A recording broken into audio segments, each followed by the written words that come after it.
இன்றைய முக்கிய செய்திகள். அதிக வேலை வாய்ப்பு வழங்குவதில் தமிழ்நாடு முதலிடம் என்று தமிழ்நாட்டின் வளர்ச்சிக்கு முரசொலி புகழ்மாலை தெரிவித்துள்ளது. நம்பர் 1 முதலமைச்சர் என்பதை விட நம்பர் 1 தமிழ்நாடு என்று பெயர் வாங்குவதில் தான் எனக்கு மகிழ்ச்சி என்று முதலமைச்சர் மு.க. ஸ்டாலின் அவர்கள் 2 ஆண்டுகளுக்கு முன்பே தெரிவித்துள்ளார். முதலமைச்சர் கோப்பைக்கான மாநில அளவிலான விளையாட்டுப் போட்டிகளை துணை முதலமைச்சர் உதயநிதி ஸ்டாலின் இன்று தொடங்கி வைக்கிறார். வடகிழக்கு பருவமழை ஆண்டுதோறும் அக்டோபர் மாதம் தொடங்கி டிசம்பர் மாதம் வரை நீடிக்கும். இந்த ஆண்டு பருவமழை இன்னும் சில நாட்களில் தீவிரம் அடையும் என்று எதிர்பார்க்கப்படுவதாக தகவல் வந்துள்ளது. நெல்லை மாநகராட்சி மேலப்பாளையம் மண்டலத்திற்கு உட்பட்ட பகுதிகளில் நேற்று தூய்மை பணியாளர்கள் குப்பைகளை அகற்றும் பணியில் ஈடுபட்டிருந்தனர். அப்போது மேலப்பாளையம் ராஜா நகரில் தெருவோரம் கொட்டப்பட்டிருந்த குப்பைகளுக்கு நடுவே ஒரு ஆண் சிசுவின் உடலை கண்டு அதிர்ச்சி அடைந்தனர். பள்ளிகளில் பாஜக திட்ட போட்டி என்று மத்திய அரசுக்கு பாலகிருஷ்ணன் கண்டனம் தெரிவித்துள்ளார். தீபாவளி பண்டிகையை முன்னிட்டு அனைத்து பகுதிகளிலும் தற்காலிக பட்டாசு கடைகள் வைக்க விரும்புவோர் ஆன்லைனில் விண்ணப்பிக்கலாம் என்ற தகவல் வந்துள்ளது. பொதுமக்கள் பார்வைக்காக சென்னை நுங்கம்பாக்கத்தில் உள்ள வள்ளுவர் கோட்டம் டிசம்பரில் திறக்கப்பட உள்ளதாக தகவல் வந்துள்ளது. மராத்தி, பாலி, பிராகிருதம், அசாமிஸ், பெங்காலி என 5 மொழிகளுக்கு செம்மொழி அந்தஸ்து வழங்க யூனியன் கேபினெட் ஒப்புதல் அளித்துள்ளது. காவிரி உபரி நீர் திட்டத்தை செயல்படுத்த வலியுறுத்தி பாமக சார்பில் பொன்னகரம் முழுவதும் கடையெடுப்பு போராட்டம் நடைபெற்றது. காவிரி உபரி நீர் திட்டம் செயல்படுத்த பாமக வலியுறுத்தியுள்ளது. சென்னை கிண்டியில் உள்ள கவர்னர் மாளிகையில் நவராத்திரி விழா நேற்று தொடங்கியது. வாக்காளர் பட்டியலில் பெயர் சேர்ப்பதற்காக அடுத்த மாதம் 9, 10, 23, 24 ஆகிய 4 நாட்கள் சிறப்பு முகாம்கள் நடத்த அனைத்து மாவட்ட தேர்தல் அலுவலர்களுக்கும் தமிழ்நாடு தலைமை தேர்தல் அதிகாரி சத்யபிரதா சாகு கடிதம் எழுதியுள்ளார். தமிழ்நாடு துணை முதலமைச்சர், ஆந்திர துணை முதலமைச்சர் விவாதத்தில் சனாதானத்தை அழிக்க நினைத்தால் அழிந்து போவார்கள் என்று பவன் கல்யாண் வார்னிங் கொடுத்துள்ளார். கடந்த வாரங்களில் தக்காளி விலை 30 முதல் 40 ரூபாய் வரை இருந்த நிலையில் படிப்படியாக விலை உயர்ந்து தற்பொழுது 1 கிலோ தக்காளி விலை மொத்தம் 65 ரூபாய்க்கு விற்பனை செய்யப்படுகிறது. தமிழிசை சவுந்தரராஜன் பொறுப்பு துணைநிலை ஆளுநராக இருந்த 3 ஆண்டுகளில் ரூபாய் 2,99 லட்சம் செலவிட்டுள்ளதாக தகவல் வந்துள்ளது. அங்கன்வாடி மையத்தில் தேசிய கொடி மற்றும் தேசிய தலைவர்கள் பழங்கள் பெயர்களில் பிழைகள் இருப்பதால் பொதுமக்கள் அதிர்ச்சி அடைந்தனர். புழல் சிறையில் பார்வையாளர்கள் சந்திப்புக்கு புதிய நடைமுறைகள் அறிமுகப்படுத்தப்பட்டுள்ளது. ரூபாய் 10 லட்சம் மதிப்பில் 20 புதிய திட்டப்பணிகளை அமைச்சர்கள் மு.பே. சாமிநாதன், என். கல்விழி செல்வராஜ் ஆகியோர்கள் தொடங்கி வைத்தனர். சென்னை மெட்ரோ பணிகளுக்காக தானியங்கி அரைக்கும் இயந்திரம் குறித்த ஒப்பந்தம் கையெழுத்தாகியுள்ளது. நடிகர் ரஜினிகாந்த் குணமடைந்த செய்தி மகிழ்ச்சியான செய்தி என்று ஜி.கே. வாசன் தெரிவித்துள்ளார். சிகிச்சை முடிந்து அப்போலோ ஆஸ்பத்திரியில் இருந்து நடிகர் ரஜினிகாந்த் வீடு திரும்பினார்.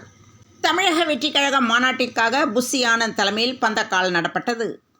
தமிழகத்தில் கடந்த 3 ஆண்டுகளில் பட்டியலின மக்களுக்கு எதிரான குற்றங்கள் அதிகரித்துள்ளதாக எச். ராஜா குற்றம் சாட்டியுள்ளார்.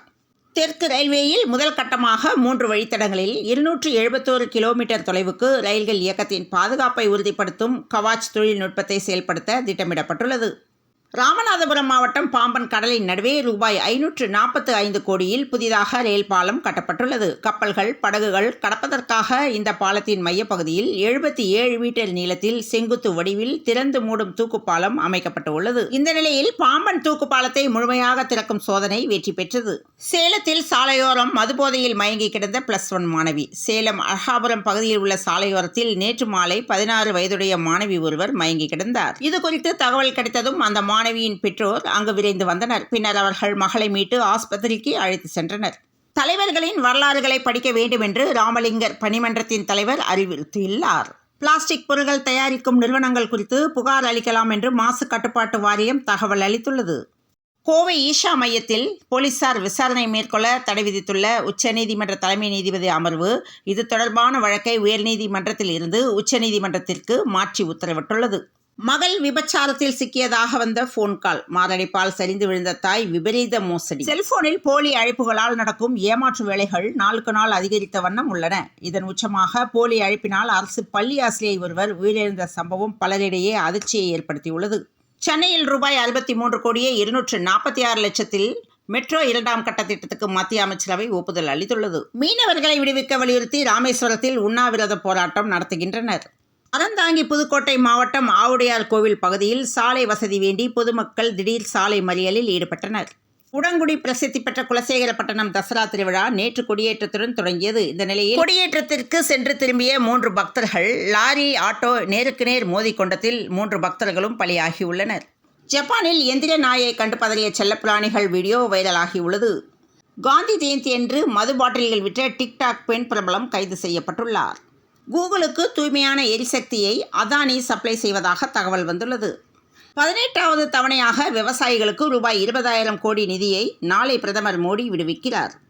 தைவானின் தெற்கு பிராந்தியத்தை கிராதான் புயல் கடுமையாக தாக்கியது. இந்த புயல் கரையை கடக்கும்போது மணிக்கு சுமார் 130 கிலோமீட்டர் வேகத்தில் காற்று வீசியது. இதனைத் தொடர்ந்து பெய்த கனமழையால் அங்குள்ள பல நகரங்கள் வெள்ளக்காடாக மாறின. இந்த நிலையில் ஆஸ்பத்திரியில் தீப்பிடித்து 9 பேர் பலியாகியுள்ளனர். தூத்துக்குடியிலிருந்து மாலத்தீவுக்கு சரக்கு போக்குவரத்து தொடங்கியது. வடகிழக்கு பருவமழையை எதிர்கொள்ள தயார் என்று மேயர் பிரியா தெரிவித்துள்ளார். ஈரான் இஸ்ரேல் போர் குறித்து பதற்றம். உயர் அதிகாரிகளுடன் அவசர ஆலோசனை பிரதமர் மோடி நடத்தியுள்ளார். புதுக்கோட்டை அருகே சென்று கொண்டிருந்த ராமேஸ்வரம் விரைவு ரயில் புகைப்போக்கியில் தீ விபத்து ஏற்பட்டது. என்ஜின் புகைப்போக்கியில் உள்ள யூடியூப் வெடித்ததால் பற்றி எரிந்த நெற்பால் பயணிகள் பீதியில் உறைந்தனர். ரயில்வே ஊழியர்களுக்கு தீபாவளி போனஸ் வழங்குவதாக மத்திய அரசு அறிவித்துள்ளது. ஈரானில் உள்ள அணு ஆயுத தளங்கள் மீது தாக்குதல் நடத்த இஸ்ரேல் திட்டமிட்டுள்ளது. பராமரிப்பு பணிகள் காரணமாக டைட்டில் பூங்கா, தரமணி, கானகம் உள்ளிட்ட பகுதிகளில் இன்று மின்தடை ஏற்பட்டுள்ளது. ஆப்கானிஸ்தான் கிரிக்கெட் அணியின் நட்சத்திர சுழற்பந்து வீச்சாளரான ரஷித் கானுக்கு நேற்று திருமணம் நடைபெற்றுள்ளது. இந்த திருமண விழாவில் ஆப்கானிஸ்தான் வீரர்கள் பலர் நேரில் கலந்து கொண்டு வாழ்த்து தெரிவித்துள்ளனர். நடப்பு மகளிர் T20 உலக கோப்பை கிரிக்கெட் தொடரில் இலங்கையை 31 ரன்களில் பாகிஸ்தான் அணி வீழ்த்தியுள்ளது. லெஜண்ட் லீக் கிரிக்கெட் தொடரில் சூப்பர் ஓவரில் ஐதராபாத்தை வீழ்த்தி மணிப்பால் டைகர்ஸ் த்ரில் வெற்றி பெற்றது. மகளிர் T20 கிரிக்கெட் உலக கோப்பையில் இந்தியா நியூசிலாந்து இன்று மோத உள்ளது. இந்திய பங்கு சந்தை நேற்று மிக மோசமான இறக்கத்தின் பின்னர் இன்று பங்கு சந்தை சற்றே உயர்ந்திருப்பது முதலீட்டாளர்களுக்கு நிம்மதி அளித்துள்ளது. தங்கம் விலை வரலாறு காணாத அளவிற்கு உச்சத்தை பெற்றுள்ளது. தங்கம் விலை 70,000 நெருங்கியது. சென்னையில் இன்று ஆபரண தங்கத்தின் விலை ரூபாய் 80 அதிகரித்து ஒரு பவுன் 56,880க்கு விற்பனையாகிறது. தமிழ்நாட்டில் இன்று 17 மாவட்டங்களில் கனமழைக்கு வாய்ப்பு இருப்பதாக சென்னை வானிலை ஆய்வு மையம் தகவல் தெரிவித்துள்ளது. தொடர்ந்து இணைந்திருங்கள் பிரபாஸ் கதம்பம் செய்திகளுடன். மீண்டும் மற்றொரு செய்தியில் சந்திப்போம். வணக்கம்.